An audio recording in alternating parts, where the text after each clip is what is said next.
Hola, el 99% de ustedes no están suscritos al canal. Cuando llegue a los 1000 suscriptores, crearé una serie especial para ustedes. El sol se paró en lo alto como un juez antiguo y sin prisa fue marcando a fuego la llanura.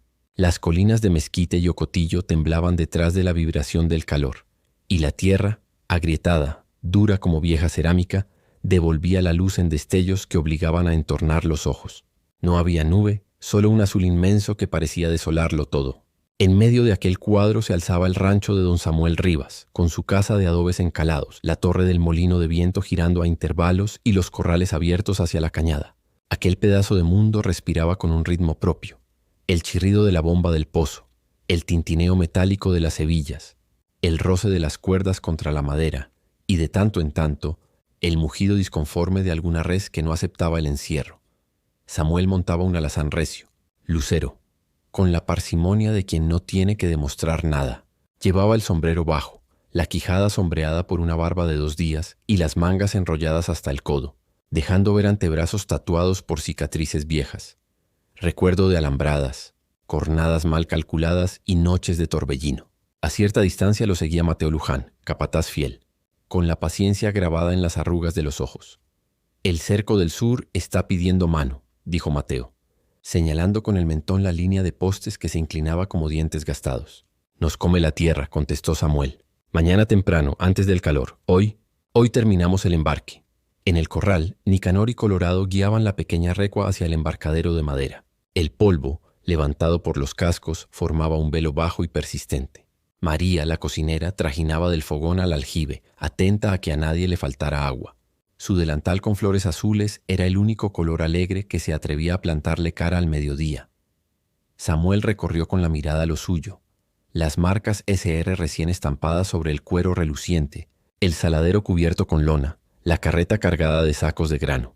Llevaba semanas enderezando cuentas, domando potros y haciendo tratos con mercachifles que olían a aguardiente temprano. El rancho era un pacto que se renovaba cada día, hecho de sudor, paciencia y una porción de terquedad. «Patrón», llamó Nicanor apoyado en el travesaño del corral. El mozo de la tienda de San Miguel dejó dicho que la diligencia viene con escolta. Dicen que al norte vieron humo. «¿Humo?», repitió Samuel serio. 2 columnas. Tal vez maleza, tal vez aviso. Nadie supo decir. Samuel apretó los labios. En aquellos parajes, el humo podía ser simple limpieza de tierras o señal pactada entre hombres con prisa y mala educación. Le echó una ojeada al horizonte. Nada, salvo el caldero vacío del cielo. «Ojos abiertos», dijo sin alzar la voz. «Y nadie se separa». La tarde avanzó con el peso lento de los días de verano. El trabajo monótono y exacto fue limando pensamientos, cerrar un candado, revisar un herraje, tensar una cincha. Los perros dormitaron a la sombra del carro, desperezándose solo cuando María cruzaba con la cubeta y el pan recién horneado, que dejaba un olor tibio, casi indulgente. Samuel dejó al lucero atado a la argolla y se acercó al molino. El viento caprichoso arrancó un par de quejidos a las aspas y echó a andar el mecanismo. El agua subió desde el fondo del pozo con un gorgoteo oscuro, golpeando la tabla del canalón. Agua y quietud, pensó. Con eso bastaba para que una tierra fuese habitable. ¿Sigue pensando en vender el potrero del este?, se atrevió Mateo rompiendo el silencio. El viejo Cárdenas insiste. «No vendo más tierra. Me arrepentí». «¿Por qué?». «Porque uno empieza vendiendo un potrero y cuando se da cuenta ya entregó el silencio que lo defendía». Mateo asintió sin más. Conocía a Samuel desde antes de que tuviera apellido de dueño. Lo había visto llegar flaco, obstinado, con una mula y 2 sueños. Lo había visto dormir a la intemperie para no desatender un parto de vaca. Lo había visto discutir con comerciantes vestidos de lino y ganarle la partida por pura resistencia. Había aprendido que los no de Samuel eran casi siempre fronteras. A poco de las 4, el calor empezó a resquebrajarse. Una ráfaga más fresca bajó del arroyo seco y arrastró un olor a tierra removida. Colorado, que tenía afición a mirar lejos, se subió al travesaño mayor del corral y se quedó con la vista clavada hacia el sur. «Algo se mueve», anunció. «Pequeño. ¿Como una res suelta?» «No tenemos reses al sur», dijo Samuel, que ya caminaba hacia su caballo. «A menos que las de Cárdenas hayan roto otra vez». Montó con el gesto automático. La sombra del sombrero le marcó una ceja. Mateo ajustó el lazo a la silla y partieron ambos trote largo por la senda de polvo que corría paralela al cerco. Los alcanzaron los perros entusiasmados por la perspectiva de novedad. A medida que recortaban distancia, el algo dejó de ser bulto y se volvió figura. El sol lo descomponía en relámpagos. Un destello de hebilla, un pliegue de tela, una cabellera suelta. No era res, era una persona. Caminaba mal, como si cada paso fuese un pacto con la caída. Samuel levantó la mano para que Mateo se quedara atrás y apretó las piernas contra Lucero, que le entendió el apuro. Cuando estuvo a 30 varas, distinguió el vestido desgarrado y unas botas que no eran de trabajo. Vio también el polvo aferrado a la piel como si no hubiese agua en el mundo. La mujer tambaleó un paso más y se sostuvo apenas con una mano en el tronco seco de un mezquite. «Se va a caer», dijo Mateo desde atrás. «Quédate. Si corre, no la sigas». Y en voz más baja: «Si está huyendo, de algo viene».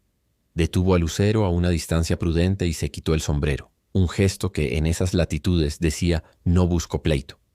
La mujer alzó la cara. Tenía los labios partidos y los ojos grandes, enrojecidos de polvo.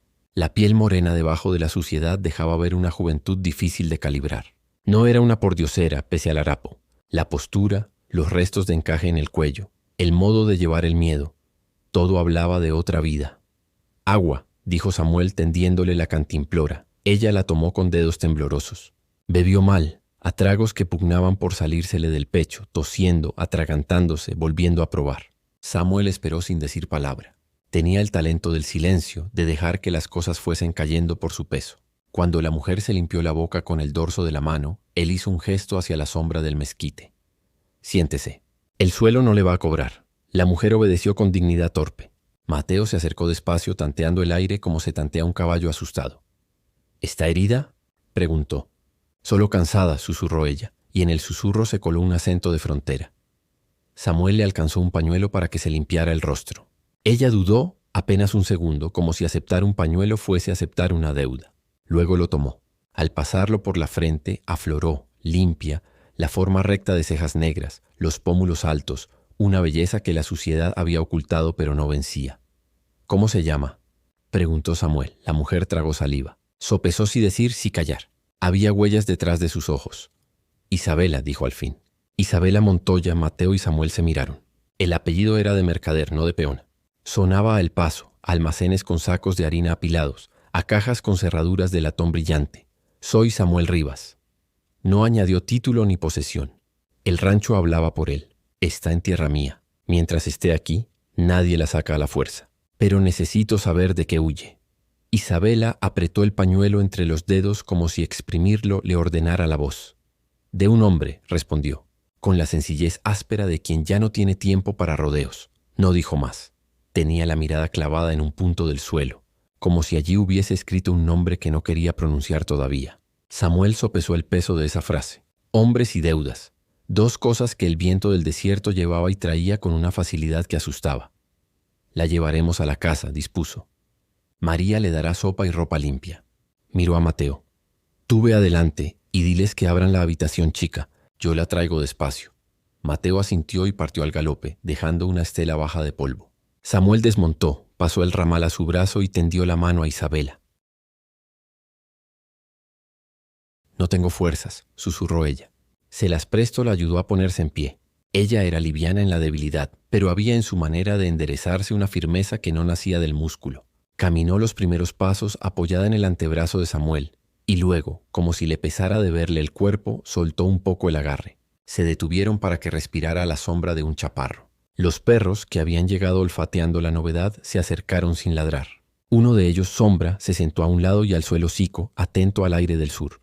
«¿Cuánto han andado?», preguntó Samuel, más para medir que por curiosidad.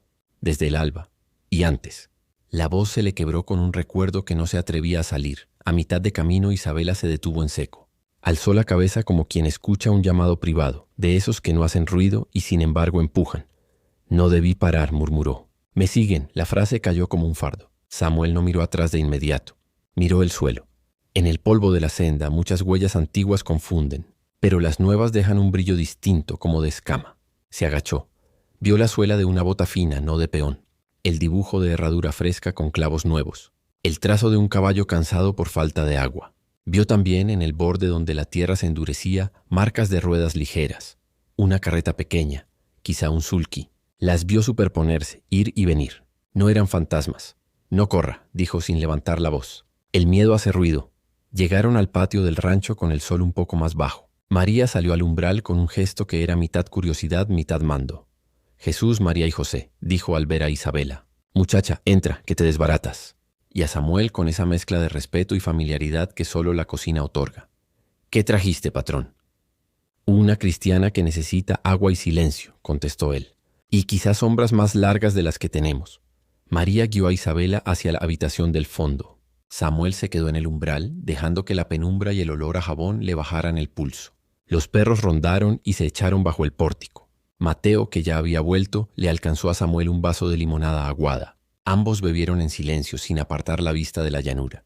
El viento movió apenas la veleta, que chirrió como un grillo de metal. ¿De veras la vamos a meter en casa?, preguntó Colorado, acercándose con recelo. A veces las desgracias entran pidiendo agua, y a veces se quedan porque nadie les abre, replicó Samuel sin dureza. No me gustan los misterios, pero me gustan menos los hombres que persiguen mujeres. Colorado asintió vencido por esa lógica sencilla.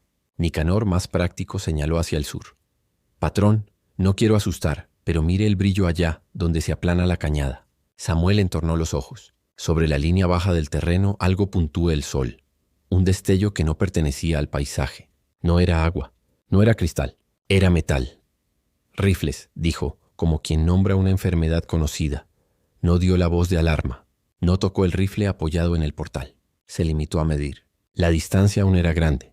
Podían ser viajeros. Podía ser nada. El oeste tenía el don de inventar amenazas donde solo había espejismos. Regresó al interior. La habitación chica, blanqueada con cal, tenía una cama de hierro, una jarra con agua y una colcha que María renovaba con obstinación cada semana. Isabela, ya lavada la cara, lucía más joven y más decidida. Se había recogido el cabello en una trenza práctica. Las manos, sin embargo, seguían temblando. Gracias, dijo sin adornos. Cuando coma hablaremos, respondió Samuel. No porque me guste saber, sino porque no me gusta que me tomen por sorpresa. Isabela lo miró entonces de manera directa. Tenía los ojos de alguien que ha visto demasiadas cosas en poco tiempo. Abrió la boca para empezar una explicación y la cerró al oír, desde afuera, el ladrido seco de Sombra. Ese ladrido no era de visita amigable ni de liebre que cruza. Era el ladrido que anunciaba polvo ajeno. Samuel se enderezó.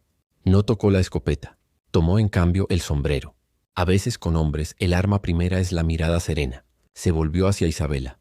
Lo que tenga que decir, dígalo pronto. Entonces, como si las palabras hubieran estado agolpadas contra el dique del miedo y por fin encontrasen un resquicio, salieron en tropel.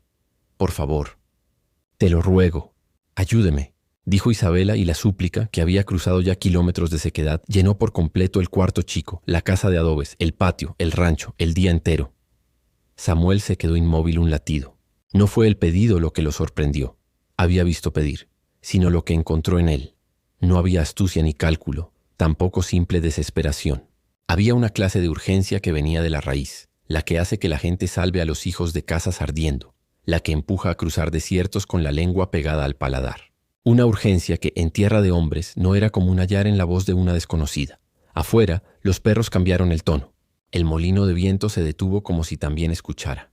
Y el sol, rendido por fin a la tarde, empezó a inclinar la luz hacia el oeste, dejando sobre la llanura sombras largas y delgadas como dedos que se preparan para tocar la puerta. El atardecer se vino abajo como una tienda cansada y el cielo encendió brasas en las nubes más finas.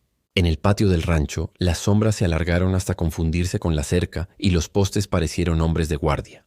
Samuel caminó de un lado a otro, sin apuro pero sin descanso, midiendo con la mirada lo que habría de ser, si el destino insistía, un pequeño fortín. Mateo, dijo, mete a los potros al corral de piedra y cierra el portón grande por dentro. Colorado, tú me cuidas el molino. Si alguien intenta cortarnos el agua, me gritas antes de disparar. Nicanor, ve a la troje y tráete las linternas, pero no las enciendas hasta que te lo diga. Y nadie tira al primer brillo. Las órdenes cayeron suaves, como llovizna que empapa sin ruido. Cada hombre se movió en su rumbo. Solo los perros, atentos, se quedaron a un lado de Samuel, con la cabeza ladeada hacia el sur. El campanario del molino soltó un tintineo breve cuando el viento cambió de humor. Dentro de la casa, María cerró ventanas, cubrió el espejo del cuarto chico con un pañuelo, costumbre vieja, por si la mala suerte decide entrar mirando, y dejó una sopera humeando sobre la mesa. Isabela, peinada en trenza, envuelta en un vestido de algodón limpio que a María le quedaba grande y a ella justo, sostuvo la taza con ambas manos. La primera cucharada le devolvió un color humano a las mejillas. Gracias, murmuró. La gratitud pesa menos si se comparte con pan, replicó María, dejándole un mendrugo tostado. Cómete la sopa y después hablas. Las palabras en ayunas salen torcidas. Isabela obedeció. Comió como quien recuerda que el cuerpo también tiene derecho. Cuando dejó la cuchara, Samuel entró. Se quitó el sombrero por cortesía y lo dejó sobre una silla. Aquí la escucho, dijo sin rodeos. No quiero saber más de lo necesario, pero lo suficiente para no errar. Isabela respiró hondo, arrugando el pañuelo entre los dedos. Su voz salió primero baja, como probándose, y luego fue ganando firmeza. Mi padre, Aurelio Montoya, tenía tienda en El Paso, telas, herramientas, algo de especias cuando el tren traía suerte.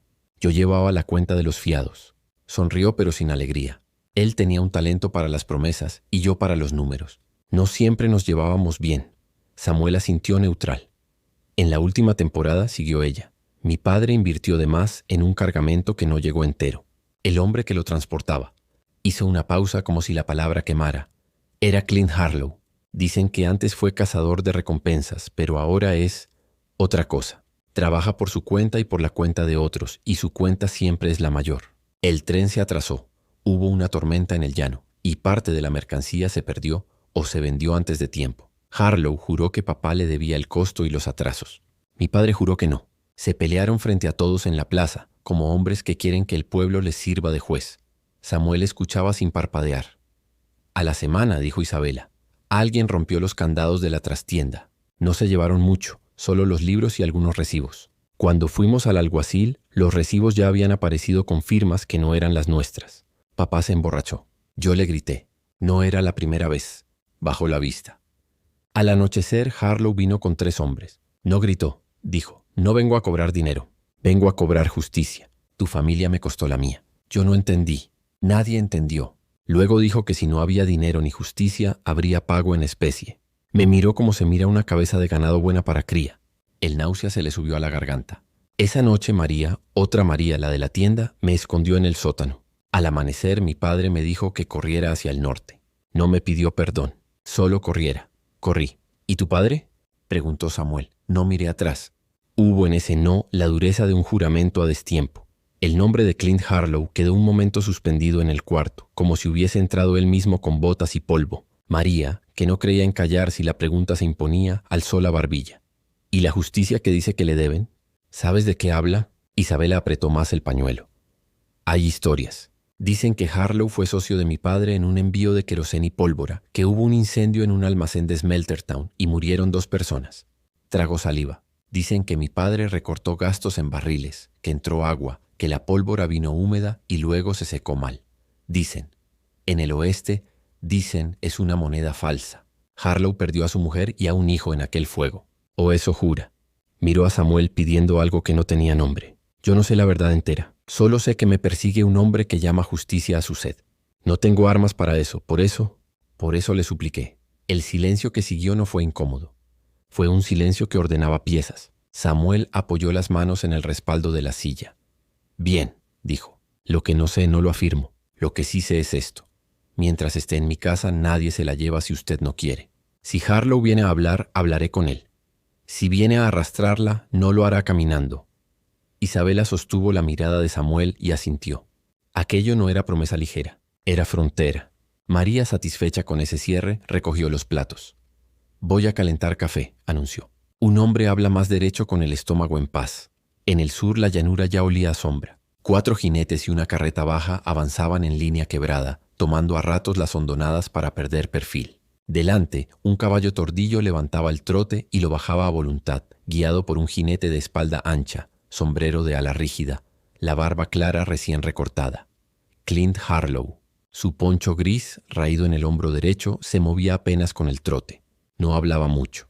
No necesitaba. Sus hombres lo miraban de reojo buscando señales pequeñas. Una mano que se cierra, un codo que cede, un gesto que define si esa noche habrá disparos o solo promesas de disparos. A su lado cabalgaba O'Rourke, un irlandés con el acento todavía colgado a veces de las R's, veterano de cualquier guerra que pagara al contado. Detrás Salazar, al que llamaban el tuerto con simpleza, masticaba un palillo para engañar el hambre. En la carreta, acurrucado junto a un arcón, iba Reed, muchacho de 20 que había aprendido a sostener un rifle antes de aprender a afeitarse sin cortarse. Cerrando la marcha, Benítez, con sonrisa delgada de navaja, cuidaba la retaguardia. «La marca es SR, patrón», dijo Benítez, levantando entre dedos enguantados una brizna de alambre con un fragmento de crin enganchado. «Vi un par de novillos en la cañada con esa marca. Samuel Rivas. No le gusta que le pellizquen tierra». Harlow no respondió. Bajó del caballo junto al mezquite que había sido descanso de Isabela. Se agachó sin estridencias. Tocó el polvo con la yema, lo olió. El rastro de la mujer estaba allí. La impronta más larga de un pie flojo. El desorden minúsculo de piedras movidas en 2 líneas paralelas, pasos vacilantes. El brillo todavía nuevo de cascos conocidos. Lucero. Harlow había visto al alazán de Rivas en una feria hacía 2 inviernos. Buen animal. Cascos limpios, tranco honesto. Entró en su rancho, dijo al fin, como dictando una página. Rivas no es hombre que entregue a nadie, ni siquiera con papeles. Se incorporó. Tocaremos primero la puerta. Si no abren, sabrán que podemos derribarla. O'Rourke echó una risita áspera. ¿Puerta? En estos pagos, la puerta es el horizonte. Quédate con esa filosofía, cortó Harlow. A mí dame hechos. Se volvió hacia Reed. Muchacho, si disparas sin que te lo mande, regreso tu rifle a la tienda donde lo sacaste. ¿Entendido? Reed tragó el polvo y asintió. Admiraba a Harlow con la devoción que solo la orfandad presta a los hombres duros. No sabía toda la historia. Sabía lo suficiente, que Harlow había tenido una familia, que un incendio se la quitó, que desde entonces la justicia tenía su cara. Las caras ayudan a disparar. Avanzaron en abanico. Harlow no ocultó su presencia. Nunca lo hacía. Prefería que lo viesen venir. Los sobresaltos empequeñecen el valor, y él quería valor entero en los demás para medirlo. A una distancia que no ofendía pero tampoco pedía permiso, levantó la mano y detuvo a los suyos. Desde allí, el rancho de Rivas parecía un dibujo claro. Casa baja, molino atento, corrales amplios y hombres aquí y allá que sin romper el ritmo del trabajo habían cambiado de posición para tener mejor vista. No era casualidad. «Saben que venimos», dijo el tuerto. «Me alegra», contestó Harlow. «Ya están ahí», avisó Nicanor desde el pórtico, sin necesidad de alzar la voz. Samuel salió al patio con Mateo pegado a la sombra de la pared. Dejó la escopeta apoyada cerca, al alcance pero no en la mano. Aflojó un punto el cinto del revólver. No conviene que se vea ansioso, y caminó hasta media cerca. Los perros se quedaron un paso atrás, siguiendo una disciplina que nadie les había enseñado y que, sin embargo, conocían. «Buenas tardes», dijo Samuel, cuando los jinetes se detuvieron a la distancia que permite hablar sin gritar. «Tardes», respondió Harlow, desmontando con un gesto que no era de paz ni de guerra, solo de dueño de sí. «¿Samuel Rivas?» «Rivas soy». Samuel lo midió. «¿Y usted trae nombre o solo prisa?» «Clint Harlow». «Traigo ambas». Se tocó el ala del sombrero, un saludo que no gastaba. «Busco a Isabela Montoya». Entró a su rancho. «Es mía». «Las personas no son de nadie», dijo Samuel sin cargar la voz. «Las palabras a veces tienen filo si uno no las levanta, un silencio corto, como un parpadeo». O'Rourke se removió en la silla inquieto. «No vengo por capricho», añadió Harlow. «Vengo por cuentas viejas». Señaló con la barbilla el suelo como si allí estuvieran. «Su padre me debe más que dinero. Usted no tiene vela en ese entierro, Rivas. Entréguemela y yo sigo mi camino». «Usted cree que yo no tengo vela», replicó Samuel. «Pero tiene una mujer dentro de mi casa pidiéndome ayuda. En tierra mía, eso basta». Harlow apretó la mandíbula y la soltó. Miró el molino, la veleta, la luz inclinándose ya. Había leído a Rivas en las ferias y en las peleas de ganado. No era hombre torpe ni rápido para presumir pistola. Tenía algo más peligroso: criterio. «Yo también tuve una casa», dijo Harlow, y el aire se densificó un grado. «Y alguien metió dentro la desgracia. Desde entonces, justicia. No sé si entiende esa palabra». «La entiendo», dijo Samuel. «Por eso no le entrego una mujer como si fuera una res marcada». La conversación no era para avanzar. Era para reconocerse y al hacerlo escoger terreno. Detrás de Samuel, Mateo echó 2 pasos atrás con la disculpa de escupir. En realidad para medir la distancia al rifle de caño largo apoyado en el poste. Benítez vio el movimiento con ojo de cuchillo y sonrió de costado, como quien guarda un secreto. «Patrón», susurró María desde el umbral, sin que los de afuera pudieran oír. «Si hay que esconder a la muchacha, la meto en el sótano de los sacos». «No», dijo Samuel sin mirarla. «Aquí no escondemos. Aquí sostenemos». Isabela, de pie detrás de la cortina, escuchaba cada sílaba como si fueran piedras que alguien iba poniendo sobre un río para cruzarlo. El nombre de Harlow, dicho en voz de hombre calmado, le revolvió el estómago. No sabía si quería huir al establo o salir al patio y terminar con la persecución a fuerza de voz. Eligió no moverse. María le apretó el antebrazo. «Quieta», decía ese apretón. «A veces la valentía es no salir corriendo. No quiero derramar sangre de nadie», dijo Harlow. «Dame a la mujer. No discutiré el cómo». Abrió las manos vacías. «No traigo papeles. Traigo motivos. Son más duros». «Los motivos no valen en mi portón», contestó Samuel. «Aquí valen los hechos. Hecho es que ella pidió amparo. Hecho es que usted quiere llevársela por la fuerza.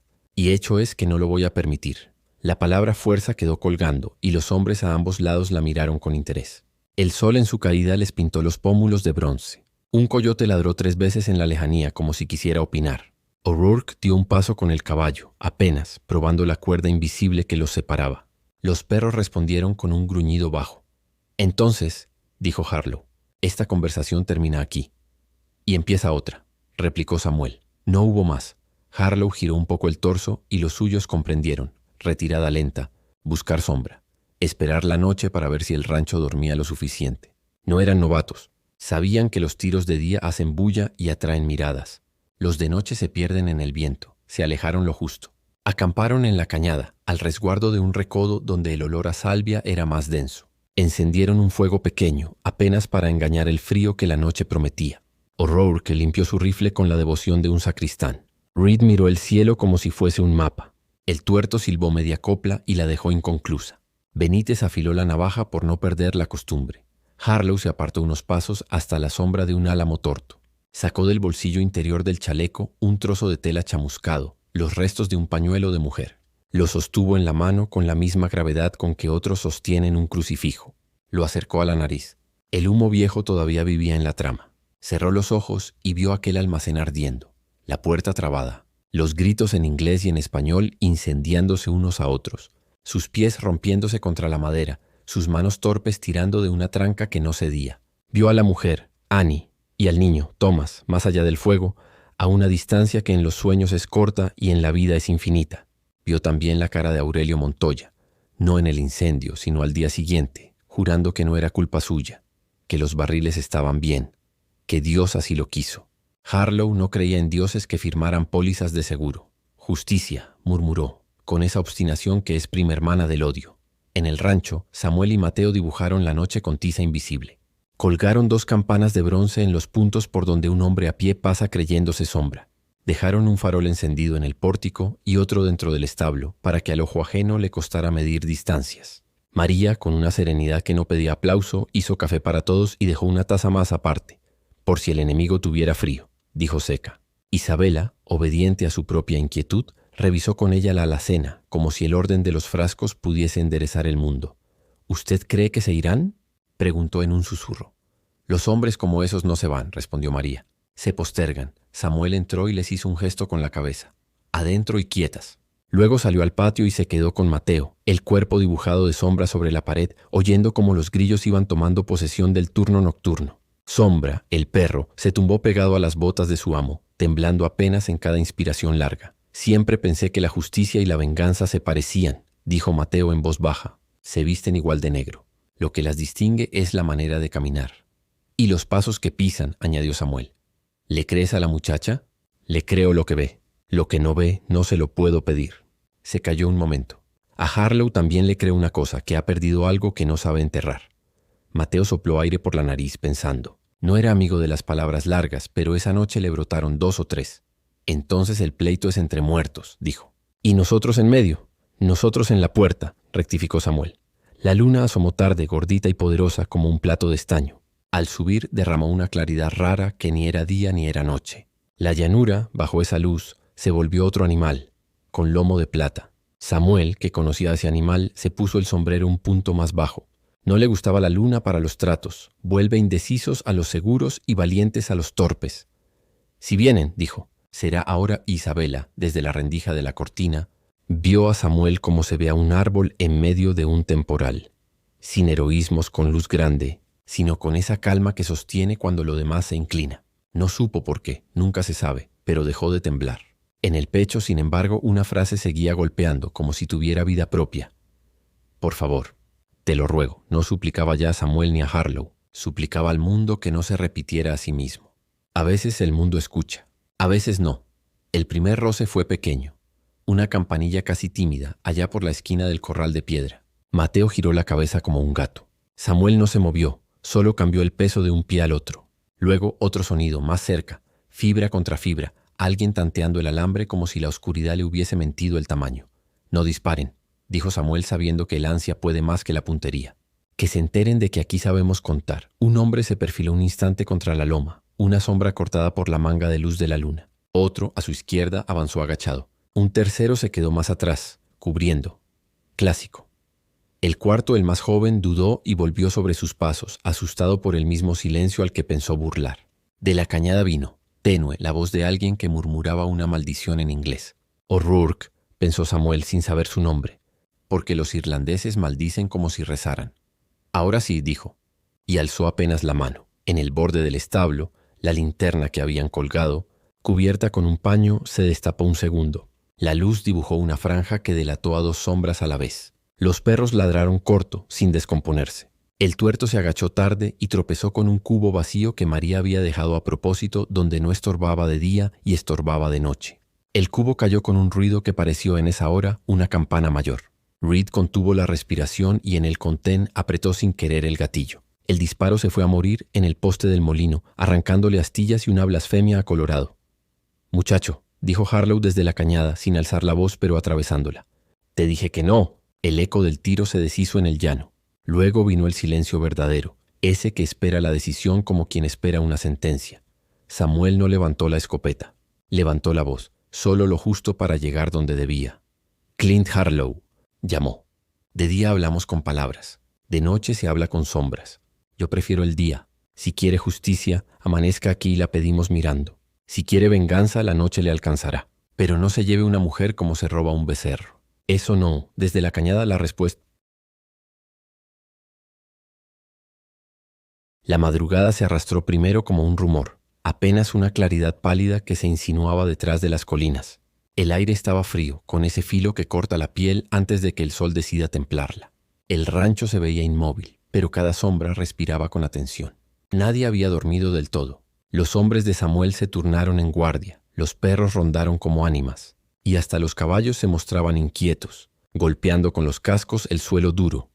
Samuel salió al patio cuando la luna aún colgaba, grande, en el oeste. Su figura recortada contra la penumbra era la de un hombre que no buscaba gloria, pero que tampoco iba a retroceder. Ajustó el chaleco, se calzó bien las botas y revisó la hebilla del cinturón. No llevaba la escopeta en las manos. Prefería la calma de su colt viejo, gastado de tantas fundas, que colgaba de su cinto como una prolongación de la cadera. Mateo se le acercó con un vaso de café ennegrecido.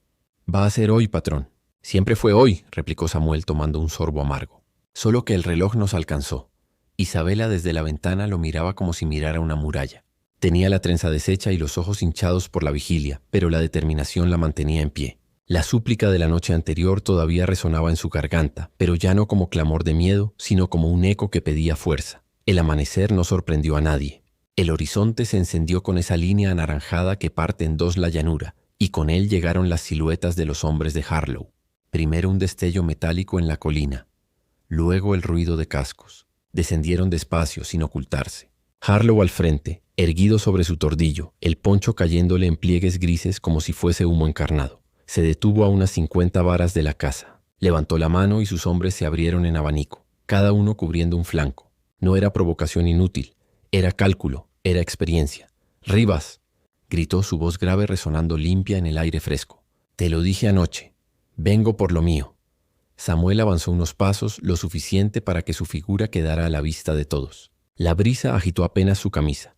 «Y yo le dije que aquí nadie se lleva a una mujer contra su voluntad». Harlow desmontó con calma, dejando que el caballo respirara. Su mirada fija en Samuel era la de un hombre que había pasado por el infierno y había aprendido a no pestañear frente al fuego. «No me obligues a manchar tu tierra», dijo. «No soy yo quien obliga», respondió Samuel. «Eres tú quien viene armado a reclamar lo que no se puede reclamar». Los hombres de ambos bandos intercambiaron miradas tensas. El tuerto acarició su rifle. Reed tragó saliva. Mateo apoyó un dedo en el gatillo de la escopeta que guardaba detrás de un poste. Los perros gruñían bajo, con el pelo erizado. De pronto Harlow dio un paso al frente. «Que decida ella», tronó, y su voz cortó el silencio. Todas las miradas fueron hacia la casa. La cortina se movió y apareció Isabela, temblorosa pero firme. Caminó despacio hasta el umbral, el sol naciente iluminándole el rostro. Nadie respiró hasta que habló.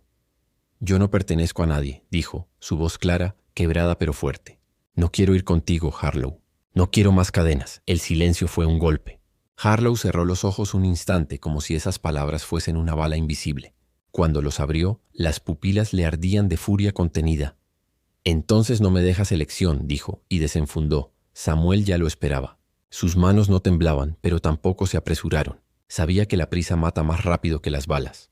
El duelo estaba servido. Los hombres se hicieron a un lado, como si un círculo invisible se hubiese dibujado entre los dos. Nadie iba a intervenir. El oeste tenía sus reglas y un duelo era una de ellas. La luna, que todavía flotaba en el cielo, parecía testigo imparcial. «Uno de nosotros no verá el sol de esta jornada», dijo Harlow con voz ronca. «Quizá ninguno», replicó Samuel. El aire se volvió espeso. Un silencio sepulcral se extendió sobre el rancho, roto solo por el crujido de las botas sobre la grava. Ambos hombres se enfrentaron a 10 pasos de distancia. Un pájaro levantó vuelo, y en ese instante 2 disparos rasgaron la mañana. El eco rodó por las colinas. El cuerpo de Reed, el más joven de los hombres de Harlow, cayó al suelo, alcanzado por la bala que no era para él. Había intentado adelantarse, disparar por su jefe, y pagó con su vida.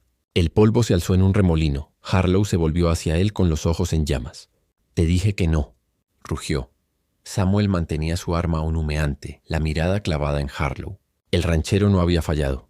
Había disparado al que rompió el pacto del duelo. Por un instante, el tiempo se detuvo. El tuerto levantó el rifle, pero Harlow lo contuvo con un gesto. El duelo no había terminado. Los 2 hombres se apuntaron de nuevo. Esta vez nadie interfirió.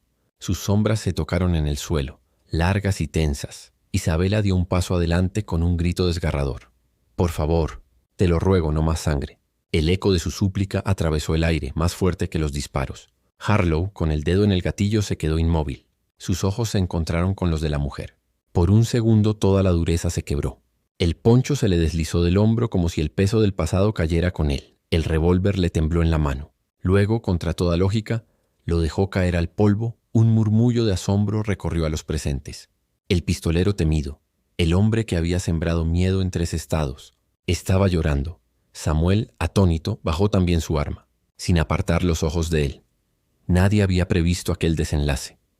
La luna, como si esperara ese momento, terminó de ocultarse tras la colina. El día, ahora entero, envolvió la escena con una claridad que parecía nueva. El sol terminó de romper la mañana como un cuchillo que parte una hogaza caliente. Los primeros rayos, francos y despiadados, se derramaron sobre el polvo levantado por el duelo inconcluso.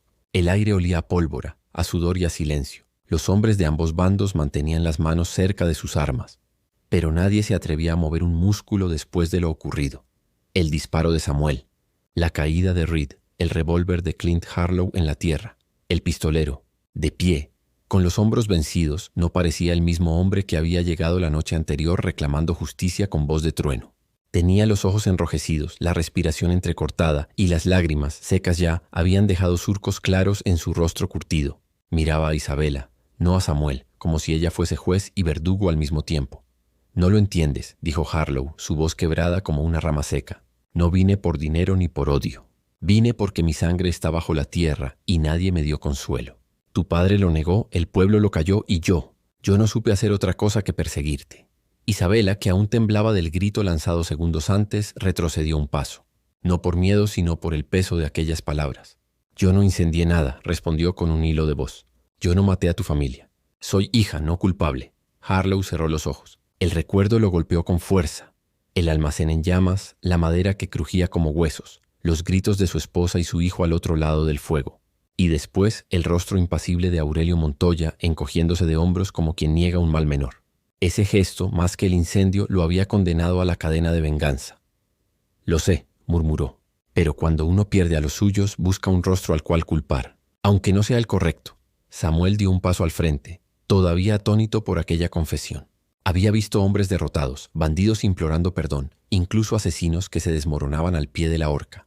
Pero nunca había visto a Clint Harlow, el pistolero que cargaba leyendas de hierro y sangre, rendido ante una mujer, no por temor a la muerte, sino por la imposibilidad de seguir odiando. «Harlow», dijo el ranchero, con voz firme, «tu camino terminó aquí. No porque yo lo diga, sino porque tú mismo lo soltaste. Si quieres seguir vivo, te irás ahora lejos y dejarás que esta mujer rehaga su vida sin tus sombras. El tuerto, con el rifle aún en la mano, protestó. «Patrón, no puede. Cállate», rugió Harlow con una fuerza inesperada. El hombre obedeció desconcertado. Mateo se adelantó un paso con la escopeta lista, pero Samuel le indicó con un gesto que bajara el arma. El duelo ya no era de pólvora, era de voluntades. Isabela respiraba agitada. Miraba a Harlow con una mezcla de compasión y repulsión. Había sufrido demasiado para perdonarlo, pero también veía al hombre roto, despojado de la coraza de violencia que lo había sostenido hasta ese momento. «No me importa lo que hagas con tu vida», dijo ella por fin. «Solo no me la quites a mí». Esas palabras fueron clavos finales en el ataúd de su furia.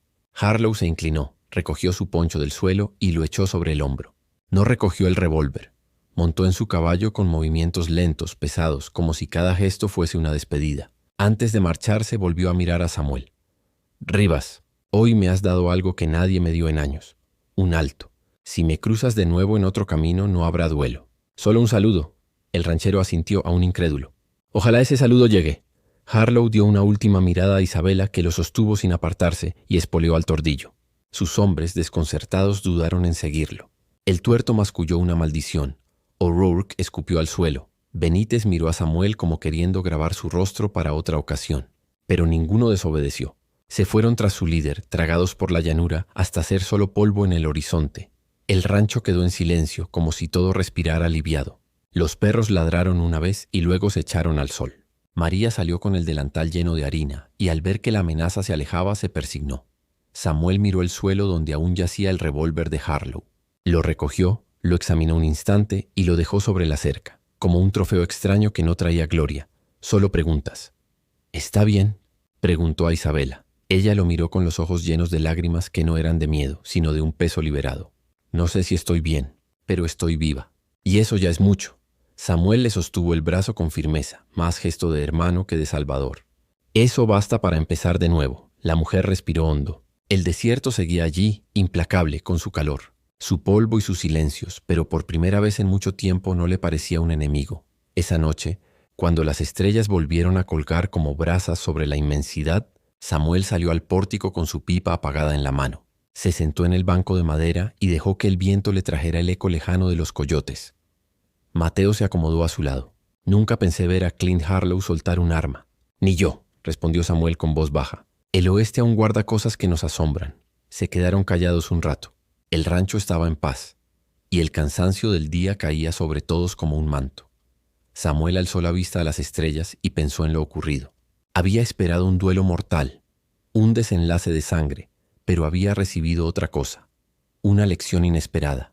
Entendió que no siempre se gana disparando. A veces lo más difícil es detener la mano a tiempo, mirar al enemigo y reconocer en él un hombre quebrado, no un monstruo. Isabela salió un momento al pórtico, cubierta con un chal repleto de bordados deshechos por el viaje. Se detuvo junto a ellos, mirando también las estrellas. «Gracias», dijo, apenas un susurro. Samuel no respondió. No hacía falta. Solo asintió, con ese gesto breve que dice más que 1000 palabras. Y en el silencio del desierto, mientras la luna volvía a trepar en el cielo como testigo inmutable, comprendió que aquel día no había ganado una batalla. Había ganado algo más extraño y valioso. Había ganado el asombro de ver que incluso en el viejo oeste, entre polvo y pólvora, todavía cabía la posibilidad del perdón.